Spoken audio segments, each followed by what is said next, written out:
तो ये एकदम नेत्र डबडबाई प्रिया जी के और श्री लाल जी के श्री मुख कमल की ओर दृष्टि करी और दृष्टि करके बोली, प्यारे श्याम सुंदर कहो, कहा कह रहे हो? ऐसे कहा, जो देखा कहो कहा कह रहे हो। आहा। तो श्री ठाकुर जी बोले, प्रिया जी एक निवेदन करना चाहता हूं। कहो प्यारे, आपकी प्रसन्नता के लिए मैं सब काम कर सकती हूं, कहो ना एक बार। आहा। श्री ठाकुर जी बोले, प्रिया जी देखो अर्धरात्रि का समय है, हम और आप निकुंज की ओर गमन कर रही हैं और आपके नूपुरों में से बड़ी सुंदर झनकार प्रकट हो रही है, ध्वनि प्रकट हो रही है। लेकिन हे प्रिया जी, इस रात्रि के समय में इन नूपुरों की ध्वनि यदि किसी के कान में पड़ी तो कोई क्या कहेगा? देखो देखो कौन की छोरी है, देखो देखो कौन को छोरा है। प्रिया जी थोड़ा सा लोक लज्जा की दृष्टि से मैं आपसे निवेदन करता हूं कि आप इन नूपुरों को त्याग दीजिए। गीत गोविंद में महाराज लिखा हुआ है, मुखर मदीरम त्यज मंजीरम, त्यज मंजीरम, इन मंजीरों को, इन नूपुरों को आप त्याग कर दीजिए, इनको खोल दीजिए। क्या कहा प्यारे श्याम सुंदर, इन नूपुरों को खोल दूं? ठाकुर जी ने दोबारा स्वीकृति की, हाँ प्रिया जी, फिर हम आनंद से विचरण कर सकते हैं, आप इनको त्याग दो, छोड़ दो, अर्थात इनको उतार दो। इतना सुनते ही श्री प्रिया जी के शरीर में महाराज कंपन होने लगा और जो ठाकुर जी ने एक हस्तकमल को पकड़ रखा था, हस्तकमल को ठाकुर जी से छुड़ा ली और छुड़ा करके श्री प्रिया जी श्याम सुंदर खड़े निकट में, उनसे 2 कदम और पीछे हट करके खड़ी, 2 कदम और पीछे, और कहा, सर मुंह पर गाल पर हाथ रख करके कहा, प्यारे श्याम सुंदर आप क्या कहते हो, मैं इन नूपुरों का त्याग कर दूं? जब प्रिया जी पीछे को हुई और हाथ छुड़ाई तो ठाकुर जी भी एकदम सचेत हो गए, कोई कारण तो है महाराज, जो कारण समझ नहीं पाए, लेकिन फिर भी कहा, हाँ प्रियाजू, दास ने यही निवेदन कियो है। इतना कही तो प्रिया जी के दोनों नेत्र गदगद हो गए, आंसुओं की झड़ी लग गई और हाथ जोड़ करके प्यारे श्याम सुंदर से कहा, हे प्रियतम श्याम सुंदर, आप मुझे अतिशय प्रिय हैं, इस बात में कोई शंका कोई संकोच नहीं है, लेकिन प्यारे अगर आप ये बात कहते हैं कि अपने नूपुरों का त्याग कर दो तो मैं इस काम को कदापि नहीं कर सकती। क्या कहा? कदापि नहीं कर सकती। ऐसा क्यों? तो हाथ जोड़ करके कह रही हैं प्रिया जी, प्यारे पात्र अपात्र का भेद आप कर सकते हो, मैं नहीं कर सकती। देखो आप लोग लज्जा के कारण अपने चरणों में आए हुए को छोड़ सकते हो, लेकिन ये श्री राधा अपने चरणों में आए हुए नूपुरों का त्याग बिल्कुल नहीं कर सकती।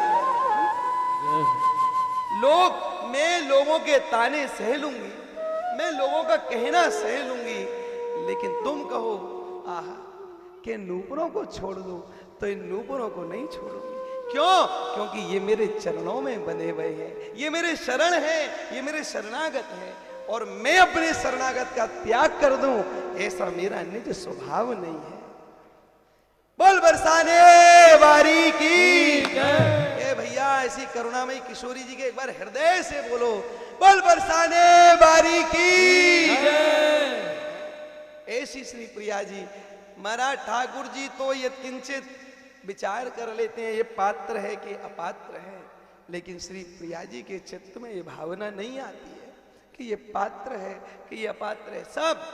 और वही श्री चैतन्य महाप्रभु जी ने किया महाराज, पात्र पात्र का विचार नहीं किया। राधा अंग छटा लागी श्याम भयो गोरा, महाराज गोरे हो गए श्याम। क्यों? क्यों? प्रिया जी की अंग कांति महाराज आपको प्राप्त हो गई, वो भी दान में। किस लिए? महाराज श्री कृष्ण नाम का रसास्वादन करने के लिए आए, खुद भी किए औरों को भी कराई। महाराज राम राय जग धंधे त्यागे, मंगल भयो लग्यो इन ओर। महाराज पात्र पात्र का विचार, पात्र पात्र विचारन छोड़ सबको नामदान किए एक तरफ से, क्यों क्यों किए? क्योंकि इनमें राधा अंग छटा है, श्री राधा यहाँ विराज रही हैं, इसलिए इस कलिकाल में। महाराज अधिक दूर की बात नहीं, कलवीदास ने निवेदन किया था, वो हमारे पूज्य श्री राधा बाबा साक्षात श्री प्रिया जी महाराज, पात्र पात्र का कोई भेद नहीं, जो आवे सीधे निकुंज, जो आवे सीधे निकुंज है। कोई ये कौन कर सकता है? श्री ठाकुर जी के बस की बात नहीं है साहब, ये तो श्री प्रिया जी परम करुणामय, परम वात्सल्यमयी श्री प्रिया जी ही ऐसा कार्य कर सकती है, और किसी की हिम्मत नहीं। आहा, तो जो प्रिया जी लोक भय के कारण अपने चरणों में पड़े हुए उन, अगर हम निर्जीव कहें, इनमें कोई प्राण नहीं है, हालांकि यद किंचित दूसरी दृष्टि से देखा जाए तो उस गौलोक धाम में सब कुछ चिन्मय है? सभी प्रकट हैं, कोई अप्रकट नहीं है। ठाकुर जी की बंसी के अवतार श्री हित महाप्रभु प्रकट हो जाते हैं, महाराज सुदर्शन चक्र के अवतार हैं, श्री निम्बार्क प्रभु निम्बादित्य जी प्रकट हो जाते हैं, महाराज अलग अलग सब चिन्मय है। लेकिन फिर भी अगर भौतिक दृष्टि से देखा जाए तो नूपुर निर्जीव होता है। महाराज जब निर्जीव को नहीं छोड़ सकती तो सजीव को कैसे छोड़ सकती है? कैसे छोड़ सकती है? आहा, किशोरी मोरी करुणा की भंडार, अरे तज घन श्याम झटपट धावती, सुन कर दीन पुकार, किशोरी करुणा की भंडार।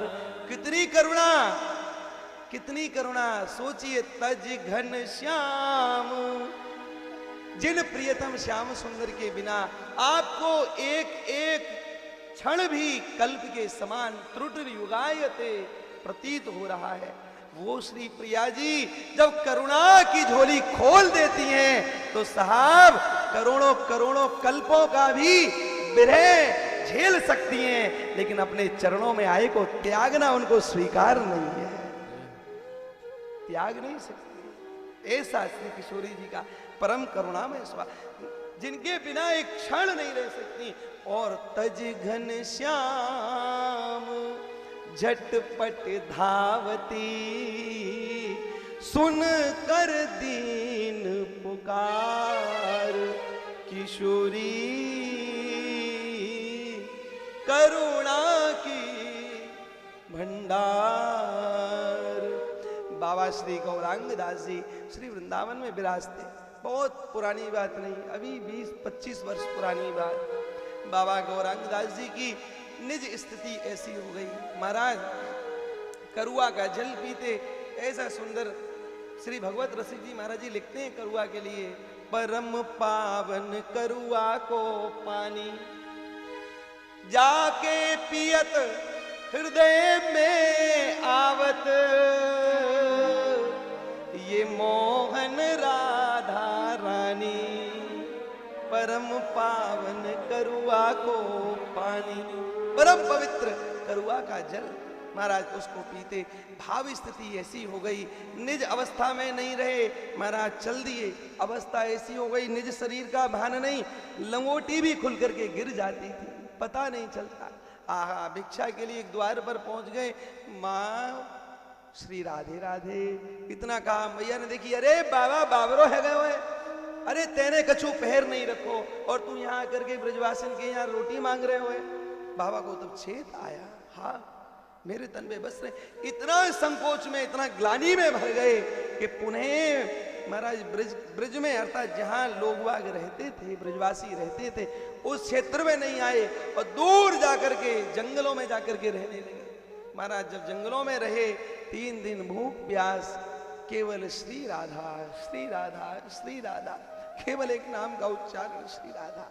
अहो, जब करुणामयी अपने निज प्रियतम श्री श्याम सुंदर को विसार सकती है, तो महाराज श्री बाबा गौरांग दास के लिए वो कृपा करुणा है।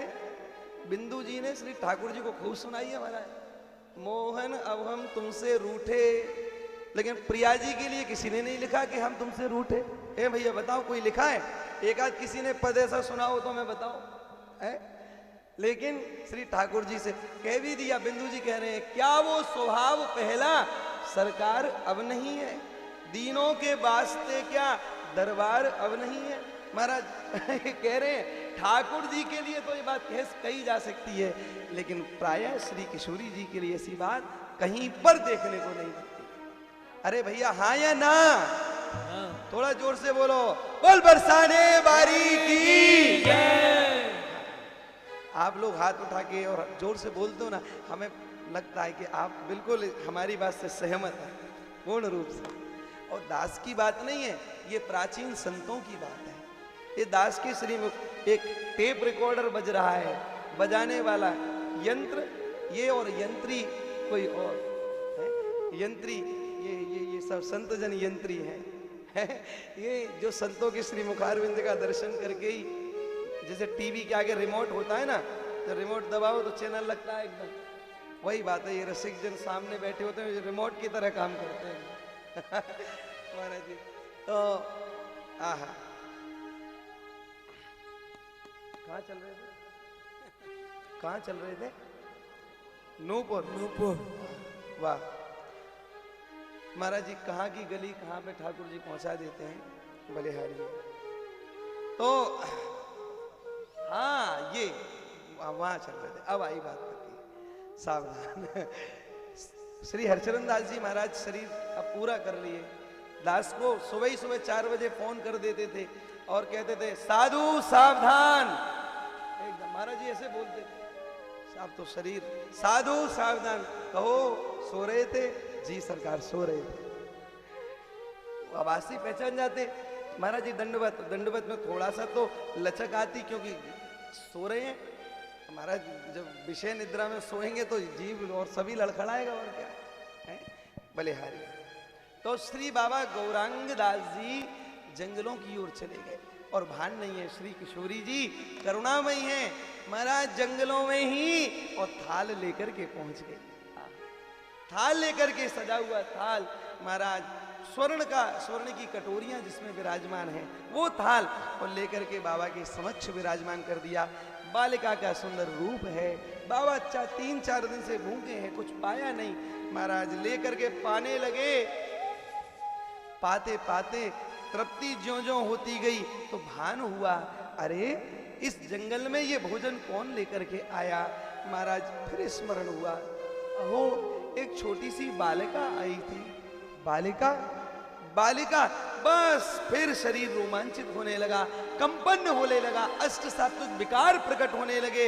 महाराज गदगद हो गए और रो पड़े उन बर्तनों को हाथ में लेकर के। कहा किशोरी, इस नराधम के लिए आपने इतना कष्ट किया है, इस नराधम के लिए। रो रो करके उन बर्तनों को छाती से लगाते हैं। ये मेरी प्रिया जी के पात्र है, ये मेरी प्रिया जी के पार्षद है। हृदय से लगाते, गदगद हो जाते। भैया साधारण नहीं है, श्री किशोरी जी की करुणा कुछ ऐसी ही है। देखो, अगर हम लोग सच्चे ग्राहक बन जाएं ना, सच्चे ग्राहक का अर्थ क्या, वास्तव में जिज्ञासा वैसी हो कि आज या 2 दिन या 5 दिन या 1 सप्ताह में मुझे श्री किशोरी जी का एक अनुभूति, एक अनुभव प्राप्त करना है, एक ऐसा सोच करके और उस रास्ते की ओर गमन करें, उस ओर चलें। महाराज ये दास क्या कह सकता है। पुराने संत जितने भी रहे हैं, बड़े बड़े संतों ने उसका अनुभव किया है। महाराज 7 दिन तो बहुत दूर की बात रही साहब। बाबा गोस्वामी जी कहते हैं, बिगड़ी जन्म अनेक की, अरे सुधरे अब ही आज, अरे होए राम को नाम जप, तुलसी तजी को समाज का त्याग करके महाराज यद किंचित भी भजन बने और श्री जी के मिलने की तीव्र उत्कंठा हो, तो महाराज 7 दिन तो छोड़िए, अब ही और आज होगा। आज और अभी होगा ऐसा काम। साहब दास नहीं कह रहा, बाबा श्री गोस्वा चक्र चूड़ामणि श्री गोस्वामी तुलसीदास जी महाराज कह रहे हैं क्षण में महाराज जी। और बड़ी सरल भाषा में श्री पूज्य स्वामी जी श्री रामसुखदास जी महाराज इस बात को कहते थे। एक बार कोई एक ऐसे ही सज्जन जो ग्रस्त में थे वो उनके पास पहुंच गए और कहा बाबा मैं भगवान के दर्शन करना चाहता हूं। बाबा ने मुझे होंगे? बोले हाँ जरूर होंगे, सच्ची निष्ठा विश्वास हो तो जरूर होंगे। बाबा पक्का होंगे? कि हाँ होंगे। कह दिया। अब इतने बड़े महापुरुष की बात, महाराज वो शायद किसी सरकारी कार्य में कार्यरत थे। महाराज तुरंत उन्होंने क्या काम किया, बाबा के कहे अनुसार बाबा ने कहा जब श्याम सुंदर आवे तो चंदन ले लियो और चंदन से उनका माथे पे उनके चंदन पधराना और ऐसे कर। ठीक है बाबा। और महाराज थोड़े से पुष्प चरणों में पधराना, ऐसे करके वो बैठ गए। अब महाराज प्रतीक्षा कर रहे हैं, प्रतीक्षा है, अभी टिकट वेटिंग में चल रही है। आह प्रतीक्षा कर रहे हैं श्याम सुंदर आएंगे। और कहाँ बैठे हैं? बहुत लोगों के बीच में नहीं, एकांत कमरे में जहां सुबह से शाम तक कोई नहीं आवे, कोई भी, एकांत में बैठे। महाराज सुबह दोपहर भी पूरी हुई, संध्या आई, संध्या भी पूरी हुई, महाराज रात्रि आ गई। अहो चित्त में यत्किंचित बात आ गई, रात्रि हो गई, अभी तक नहीं आए। इसका मतलब बस जो ये केवल एक अनन्य आश्रय भंग हो गया। यही अनन्य एक आश्रय या अनन्य आश्रय तो जरा से उसमें ही महाराज भंग, छोटे से उसमें। एक मैया गोसाई श्री विठलनाथ जी की शिष्या महाराज श्री ठाकुर जी को बड़ा लाड़ लड़ाती और ठाकुर जी उसे बात करते, माखन मिश्री खाते, जो जो मैया बनाती ठाकुर जी बन कह करके बोल करके कहते मैया आज तू ये बनामो को, मैया तू ये बनामो को, और वो पवाती। ठाकुर जी सुबह संजय रोज आते और पाते। एक दिन मैया ने ऐसे कह दिया। एक दिन मैया के यहाँ उसके रिश्तेदार आ गए कुछ, और रिश्तेदार आए बहुत दिन बाद मिलने के लिए, तो रिश्तेदारों से चर्चा हुई तो मैया ने उसे ऐसे ही कह दिया, अरे मैं अकेली रहूं, तुम मेरे पास आओ ही ना हो हैं, और मेरो तुम्हारे बिना कौन है। बस ये लाइन मैया के मुंह से निकल गई, मेरो तुम्हारे बिना कौन है, कौन मेरी देखभाल करे। वो इतना कहा महाराज। अब वो रिश्तेदार तो चले गए। अब मैया ने संध्या को रसोई बनाई और रसोई सिद्ध करके स्मरण किया, प्यारो कन्हैया आ ही रहे हो, हमारो लाला आ रहे हो। महाराज जिस समय पर ठाकुर जी पधारते अब वो समय निकल गया और धीमे धीमे घड़ी आगे बढ़ने लगी। जब घड़ी आगे बढ़ने लगी ठाकुर जी नहीं आए तो मैया को एकदम बेचैनी हो गई। लाला कन्हैया कहाँ चलो गए, कहाँ चलो गए, अभी तक नहीं आयो। महाराज रात्रि बीत गई, लाला नहीं आयो, मैया ने भी भोजन नहीं किया, विचलित हो गई। और विचलित होकर के तुरंत गुरुदेव के चरणों में पहुंची, प्रणाम किया और दंडवत करके कहा सरकार नित्य प्रति लाला कन्हैया आकर के रोज रसोई पातो और कल रात्रि में बिल्कुल नहीं आयो, खूब मैंने बुलायो, खूब स्मरण कियो, फिर नहीं आयो। सरकार गोसाई जी कहा कारण है। गोसाई जी मुस्कुराए, त्रिकालदर्शी हैं, साक्षात श्री पंडरीनाथ जी के अवतार हैं। महाराज कहे मैया तो सो तेरो अनन्य आश्रय भंग भयो है, तो से कोई अपराध भयो है। तेने काउते यो कही मेरो तुम्हारे बिना कोई ना आए। तुरंत स्मरण आया, हमारे रिश्तेदार आए और उनसे कही मेरो तुम्हारे बिना कोई ना आए। तो बोले बस यही कमी, जैसे डॉक्टर होते हैं ना, डॉक्टर नब्ज पकड़ कर ही बता देते हैं भाई ये गड़बड़ है, ये पेट खराब है कि फला खराब है। तुरंत गोसाई जी ने बता दिया मैया मैया अनन्य आश्रय भंग भयो है। हाँ गोसाई जी कही मैंने। गोसाई जी मुस्कुरा करके बोले मैया इनको बस यही पसंद ना है, श्री ठाकुर जी को यही पसंद ना है कि कोई मेरे अलावा या के हृदय में आवे। ये अपनो पूरो आधिपत्य जमानो चाहे, पूरो आधिपत्य, हाँ पूर्ण रूप से महाराज अधिकार सिंह, कोई दूसरे का कुछ सहयोगी नहीं बनाते। ठाकुर जी को स्वभाव है अकेले ही आना। आहा, जब ऐसा कहा अकेले महाराज आना चाहते, मैया ने खूब डंडोत बलैया करी, गुसाई जी से कही अब आप ही कहो इनसे अब आमे। श्री ठाकुर जी से गुसाई जी ने कही मैया भूरी भारी है, याकू पतो नहीं है, सरकार अब आप कृपा करो। मैया की पुनः पूर्ववत स्थिति बन गई। ठाकुर जी नित्य प्रतिया में और भोजन करें। अनन्य आश्रय अगर भंग हो जाए, नेक भी महाराज गड़बड़ हो जाती है। जरा सा अनन्य आश्रय बने, किंचित मात्र नहीं। ध्यान दीजिए, अनन्यता एक बहुत बड़ी वस्तु है, बहुत बड़ी। महाराज वो जो सरकारी कर्मचारी हैं, महाराज बाबा के कहने से आए और मन में केवल इतना आया, बस कहीं ना आए तो बस इतना आया। आहा, अब ठाकुर जी आए ही नहीं। अब मैया के निकट, क्षमा करें, पूज्य श्री स्वामी जी के निकट महाराज वो पहुंचे, दंडवत किया और पूछा उन्होंने ठाकुर जी पधारे? बोले महाराज ठाकुर जी तो नहीं पधारे। हाँ, ठाकुर जी नहीं पधारे, लेकिन एक क्षण को या 2 मिनट को या 1 मिनट को एक बड़ी तीव्र सुगंध आई, और ऐसी तीव्र सुगंध थी कि जिसको आज तक मैं इतना बूढ़ा हो गया उस सुगंध को अब तक मैंने कभी नहीं सूंघा, कभी सूंघने को प्राप्त नहीं हुई। ऐसी सुगंध, ऐसी सुगंध। श्री स्वामी जी मुस्कुरा दिए और कहा देखो जो सुगंध थी ना, वो प्यारे श्याम सुंदर के चरणार बिंदों में जो इत्र मला गया है उसी की ही सुगंध थी। लेकिन यत्किंचित तुम्हारा अनन्य आश्रय भंग हुआ होगा। क्या तुम्हारे चित्र में भावना आई थी कि नहीं आए? तो तुरंत हाथ जोड़ करके कहा महाराज मेरे चित्र में ये भावना आई थी। बोले बस द्वार पे आते आते श्री कृष्ण लौट गए, लौट गए। अनन्य आश्रय महाराज जी भंग नहीं होने दिया। श्री भक्त ओम प्रकाश जी ने, ब्रज के भक्त में कथा आती है महाराज जी, स्मरण करके हृदय भर जाता। वो टाई बेल्ट लगाने वाले भक्त ओम प्रकाश, वो अनन्य नाम का आश्रय पत्र लिख लिख करके कह देते बस अब मेरे जीवन का सार समझ लिया है, अब मुझे आप और किसी कार्य में मत लगाइए, अब मैं आपके साथ सहयोगी नहीं बन सकता।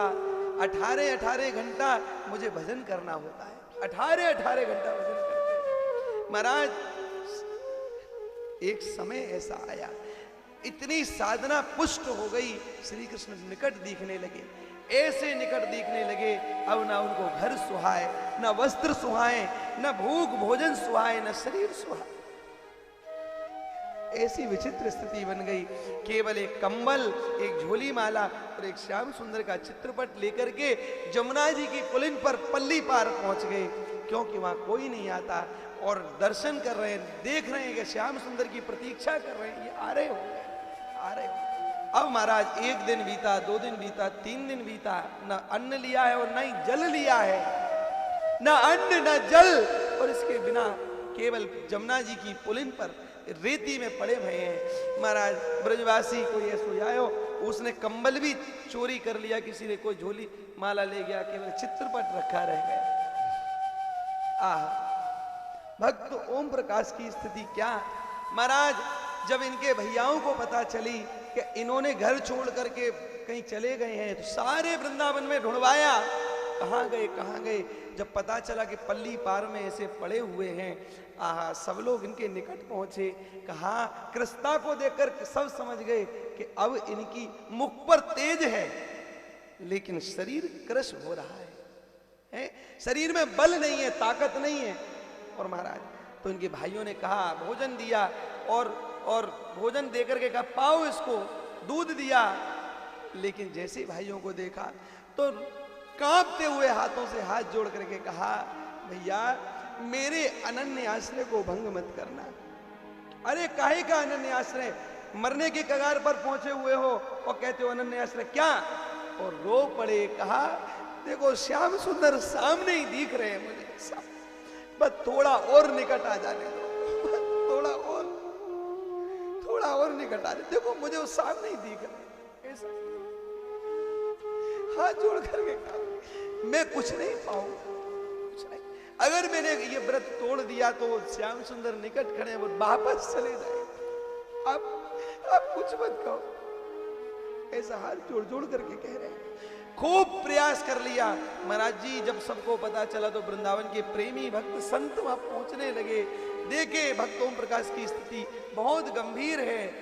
अब तक भक्त ओम प्रकाश को 1 महीना बीत चुका है, कुछ पा नहीं रहे। महाराज जी भक्तमाल में लिखा है कि श्री नारायण स्वामी, जिनके नारायण स्वामी जी के जो पद रचित हैं, वो नारायण स्वामी जी तक भी इनके निकट पहुंचे और जबरदस्ती करी कि थोड़ा सा गैया का दूध पी ले, थोड़ी शरीर में शक्ति आ जाएगी, लेकिन साफ मना कर दिए। आप मेरा पतन अगर मेरे लिए अगर दुखालय संसार की ओर भेजना चाहते हो, पुनः 84 लाख के फेर में भेजना चाहते हो, तो आप बड़े संत हैं, आपके द्वारा जगत का कल्याण होना है, और आपकी आज्ञा से अगर मैं 84 लाख के चक्कर में पड़ गया तो बहुत गड़बड़ हो जाएगा। हाथ जोड़ करके कहा सरकार मेरी साधना फलीभूत होने वाली है और मेरे अनन्य आश्रय में बिल्कुल कुछ मत कहो। नारायण स्वामी जैसे संत महाराज चुप मौन हो गए एकदम, क्या कहें। संत तो अब बार बार कह रहे हैं आप थोड़ा बहुत। महाराज 1 महीना से 2 महीना बीत गए। 2 महीना पूरे होते ही तो शरीर और कृश हो गया और दुबले हो गए, पूर्ववत स्थिति नहीं रही। केवल बस खाल खाल और यत किंचित थोड़ा सा मांस शरीर में होगा। अन्न अजी जल तक भी एक बूंद नहीं लिया, जल तक एक बूंद। 2 महीना हो गए। देखो ये कठोर साधना करी जाती है।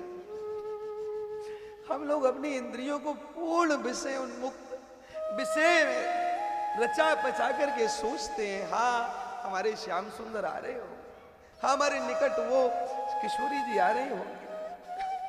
भैया भूल है, अज्ञानता है।